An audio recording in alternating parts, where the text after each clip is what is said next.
माधवनगर जबरी चोरी प्रकरण उघड, सराईत आरोपी जेरबंद, 1,20,000चा मुद्देमाल जप्त। माधवनगर येथील जबरी चोरीचा गुन्हा उघडकीस, स्थानिक गुन्हे अन्वेषण शाखा सांगली यांची मोठी कारवाई। रेकॉर्डवरील सराईत आरोपी दस्तगीर गुलाब शेख यास अटक। एकूण 1,20,000 रुपयांचा मुद्देमाल पोलिसांकडून जप्त।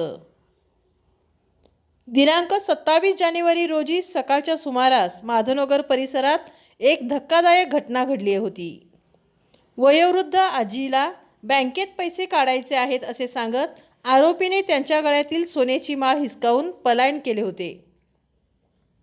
या प्रकरणी संजयनगर पोलीस ठाण्यात गुन्हा दाखल झाल्यानंतर पोलीस अधीक्षक संदीप घुगे यांच्या आदेशानुसार स्थानिक गुन्हे अन्वेषण शाखेने तपासाची सूत्रे हलवली। पोलीस निरीक्षक संजीव झाडे यांच्या मार्गदर्शनाखाली सहाय्यक पोलीस निरीक्षक जयदीप कळेकर यांच्या पथकाला आरोपी अंकली येथे येणार असल्याची खात्रीशीर माहिती मिळाली।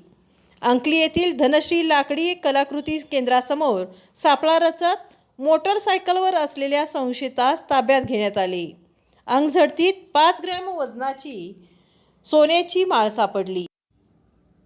चौकशीत आरोपीने गुन्ह्याची कबुली दिली।